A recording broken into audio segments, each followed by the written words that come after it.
it's a good bounce back win for us today. I thought we started the game with the right tone on the defensive end, and so that was It was the announcement everyone feared, yet almost no one truly believed would happen. After months of silence, vague comments, carefully worded interviews, and one of the most controversial Olympic snubs in modern sports history, the bridge between Caitlin Clark and Team USA hasn't just been damaged, it's been completely reduced to ashes. What once looked like a temporary rift has now turned into something far more permanent. Fans held out hope that there would be some kind of reconciliation before the next international cycle. Many believed cooler heads would prevail, that egos would soften, and that common sense would eventually win. Instead, reports indicate that head coach Reeve has doubled down on her original stance, leading to a stunning development insiders are already calling the final straw. If the 2024 roster drama felt explosive, what just unfolded behind closed doors makes that controversy look tame by comparison. This isn't just another disagreement or a short-term misunderstanding. We are witnessing the complete breakdown of the relationship between the face of women's basketball and the very institution that is supposed to represent the sport on the global stage. The implications stretch far beyond one player or one roster decision. This moment has the potential to reshape the future of women's basketball in ways no one anticipated. The latest fallout reportedly stems from a closed-door training camp that was meant to serve as a clean slate for the program. A reset, a chance to move forward. According to leaked accounts from inside the gym, what should have been Caitlin Clark's opportunity to prove herself and re-establish trust instead became the moment everything finally fell apart. A blatant display of disrespect. According to multiple witnesses, during critical scrimmage segments, the Fever superstar wasn't merely treated like a rookie. She was actively iced out. This wasn't subtle. This was the most dangerous scorer in the world being parked in the corner, while the coaching staff deliberately ran sets for veterans many believe are well past their prime. When Clark reportedly asked for clarity about her role, she didn't receive coaching or feedback. She received a cold shoulder. One that made her position in the hierarchy unmistakably clear. This wasn't about basketball strategy or lineup experimentation. It was a message, and the real spark that ignited this entire situation didn't come from the players. It came directly from head coach Reeve. Rather than diffusing the growing tension, Reeve has continued to make public comments that fans increasingly interpret as direct shots at Clark's style of play. In a recent media interaction, when asked about integrating young superstars into the system, Reeve's response was dismissive. She leaned heavily on buzzwords like chemistry and paying dues, the same recycled talking points used to justify Clark's Olympic exclusion, but this time, it felt different. This time, it felt personal. It's becoming harder to ignore the theory that this situation is no longer about basketball at all. It's about control. It's about a coach unwilling to allow a 22-year-old generational phenom to influence, or redefine, the culture of a program she has run for decades. Reeve appears determined to prove that the system is bigger than any one player, even if that player is the primary reason millions of fans are watching in the first place. So what did Caitlin Clark do? She didn't throw a tantrum. She didn't leak quotes to reporters. She didn't run to social media with cryptic posts or passive-aggressive captions. According to sources close to her camp, she did something far more devastating. She walked away. Without saying a word, reports indicate that Clark has declined invitations to upcoming Team USA minicamps, effectively signaling that she is done jumping through hoops for a coaching staff that has made it abundantly clear they don't want her there. It's a silent power move, but one that speaks volumes. A message that says, "I don't need you. You need me." Clark is now shifting her full focus to the WNBA and her off-season development, leaving Team USA with an uncomfortable reality, figuring out how to sell and market a program that no longer includes the most magnetic star the sport has ever produced, and that might be the most dangerous consequence of all. She is the biggest draw in the sport. Caitlin Clark has come to the realization that her brand is powerful enough to stand on its own, even without the Olympic rings attached to it. But the real question is this: can Team USA survive without her? This quiet withdrawal has sent shockwaves through the offices of USA Basketball and their broadcast partners. Panic is real behind closed doors. They know the numbers. They've seen the data. The WNBA's ratings surge didn't happen by accident. It happened because of Caitlin Clark. Meanwhile, national team viewership has remained flat by comparison. Executives are well aware that a 2028 Olympic run without Clark is a financial nightmare waiting to unfold. Whispers are already circulating that major sponsors are applying pressure on the federation to step in. The situation may soon force an impossible choice: stand by a Hall of Fame coach or protect the generational talent that actually pays the bills. Nike, which has invested millions into Clark as a signature athlete, cannot be thrilled watching its most valuable asset pushed aside by a coaching philosophy that feels frozen in time. Money talks, and right now, it's screaming that this situation cannot continue. What makes this even worse is that this isn't just a coach versus player conflict anymore. It's splitting the locker room down the middle. Some veteran players are reportedly siding with Reeve, arguing that hierarchy and tradition must be respected. But a younger wave of talent is watching this unfold with disbelief and fear. They see how the face of the league is being treated and can't help but wonder if they'll be next. If the reports are accurate, the chemistry Reeve claims to be protecting is actually deteriorating from the inside. The environment has reportedly become so toxic that players are walking on eggshells, afraid that even publicly supporting Clark could land them on the bench right beside her. The divide between the old guard and the new era has never been wider, and it now threatens Team USA's dominance on the global stage. Itio fully understand why Clark walked away. You have to look at the alleged sabotage during the training camp itself. Insiders describe a session where offensive sets were deliberately designed to keep the ball out of Clark's hands. In a sport built on rhythm and flow, taking the ball away from an elite playmaker is the equivalent of clipping their wings. Each time Clark cut, called for screen, or tried to initiate action, she was reportedly waved off or ignored. Teammates following strict instructions from the sideline, it was a calculated exercise in humiliation. Imagine being the best shooter in the world and being reduced to a decoy for an entire practice. That kind of psychological warfare might break lesser players. For Clark, it seemed to do the opposite. It clarified everything. The fallout now stretches beyond the court and into the very reputation of USA basketball. For decades, the program has sold itself on one core principle: the best players play. By alienating Caitlin Clark, they are openly violating that identity. Fans have flooded social media, accusing the organization of becoming a country club, one where connections and legacy matter more than performance. For the first time in generations, the integrity of the selection process itself is under serious scrutiny. And once that trust is broken, it doesn't come back easily. If the true objective is to win gold medals, then leaving the most dynamic offensive weapon in the game at home is nothing short of malpractice. It only reinforces the growing belief that the current leadership is more concerned with protecting personal legacies than evolving with the modern game. There is also a darker theory circulating among analysts, one that refuses to go away. Some believe this outcome was intentional from the start. By making the environment hostile and unwelcoming, the coaching staff may have been trying to push Clark into quitting on her own. Cutting her outright would have ignited a media firestorm. Forcing her to walk away allows leadership to control the narrative, suggesting she lacked commitment or couldn't handle the pressure. It's a Machiavellian strategy, but one that has completely backfired. Instead of looking like a quitter, Caitlin Clark now looks like the victim of a coordinated freeze-out. Public sentiment is overwhelmingly on her side. Fans are not buying the idea that she isn't good enough. They've seen what she did in the WNBA. They know the truth. To understand how this reached such a breaking point, you have to examine the Cheryl Reeve factor more closely. Reeve is undeniably a legend, with a trophy case full of championship rings. But history shows that even the most successful coaches can struggle when the game evolves faster than their philosophy.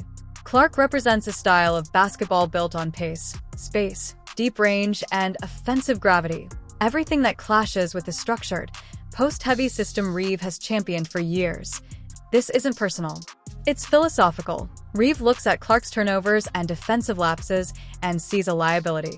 The rest of the basketball world looks at her gravity, shot creation, and playmaking and sees a revolution.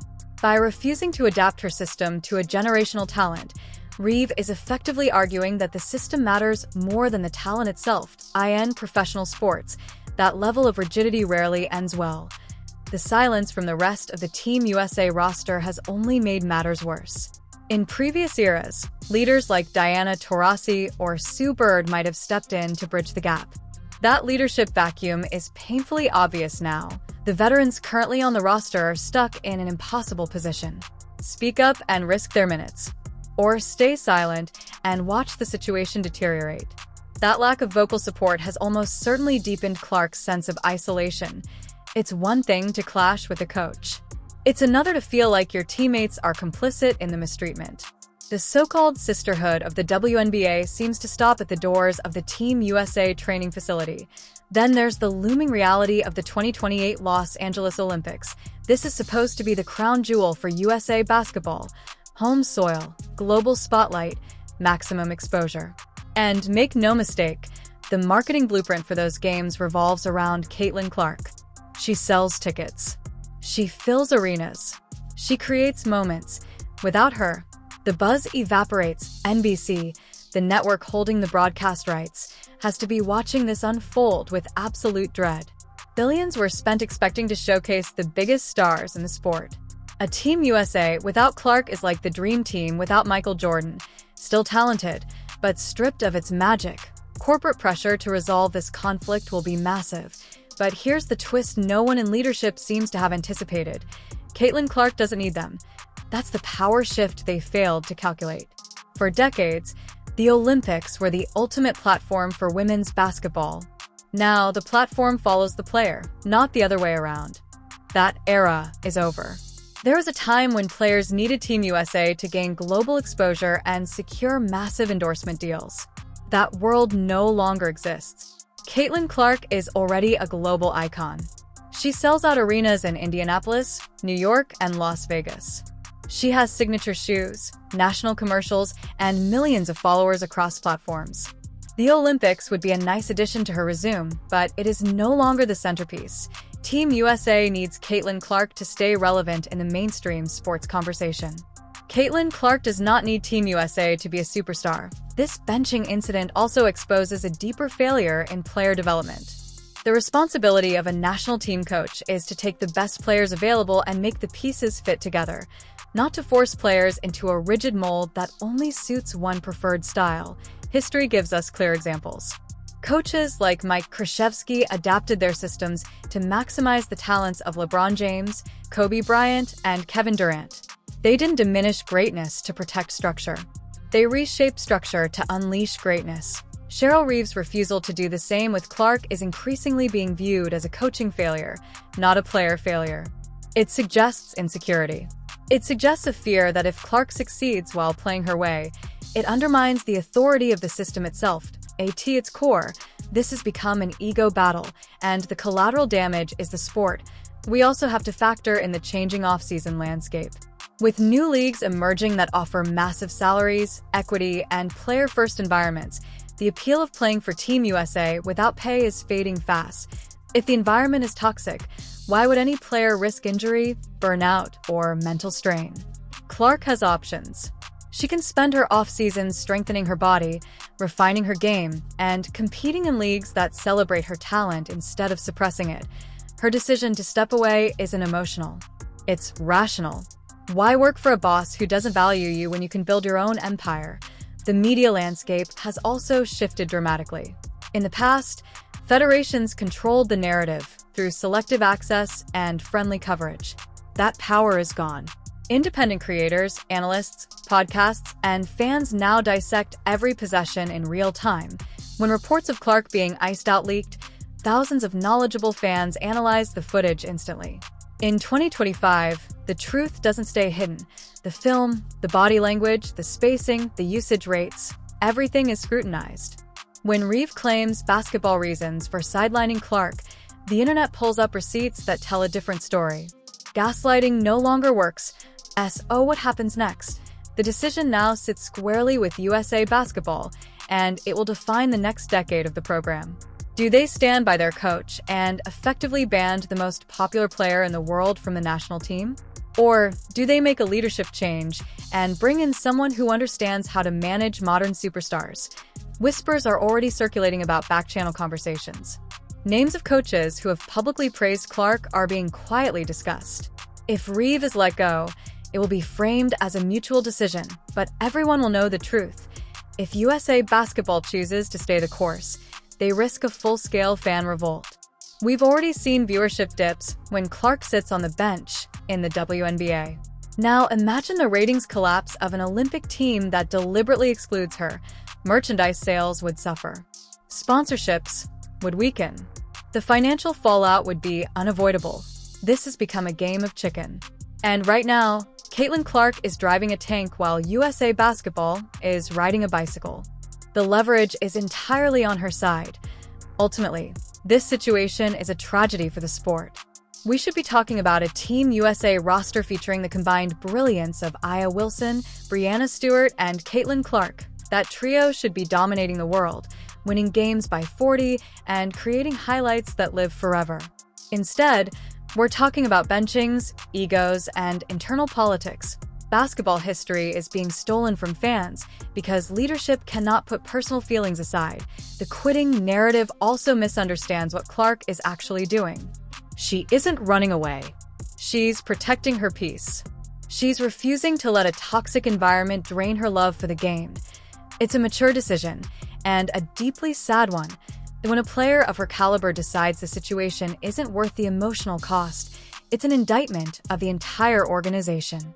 It proves that the culture has become exclusionary instead of empowering. As this unfolds, expect the PR machine to activate. Anonymous leaks about Clark's attitude, defense, or fit will surface. That's the standard playbook. Discredit the person you pushed out, but will it work? Clark's reputation as a teammate in Iowa and Indiana tells a very different story, and fans are paying attention. Her reputation as a teammate is stellar. Everywhere she has played, her teammates have embraced her leadership and competitiveness. The disconnect exists specifically within this national team structure. Because of that, any smear campaign designed to damage her image is likely to fail. Just like the attempt to bench her failed, we are now witnessing a high-stakes staring contest with consequences that extend far beyond one roster decision. Cheryl Reeve has made it unmistakably clear that she has no intention of bending to the Caitlin Clark hype. And Caitlin Clark, for her part, has finally decided she is done begging for a seat at a table where she is clearly not wanted. The confirmation of her decision to step away is a devastating blow to the national team, but it may be the only move powerful enough to force real change at the top. The question that must be asked is simple, yet uncomfortable. Is Team USA Basketball arrogant enough to believe it can win gold medals and retain fan support without Caitlin Clark? Or have they just signed their own long-term death warrant? The clock is ticking, and for the first time in its history, Team USA finds itself losing badly in the court of public opinion. This was the announcement everyone feared, but very few truly believed would happen. After months of silence, vague statements, and one of the most controversial Olympic exclusions in modern sports, the bridge between Caitlin Clark and Team USA hasn't merely been burned. It has been completely incinerated. Fans have been holding on to hope that a reconciliation might occur before the next international cycle.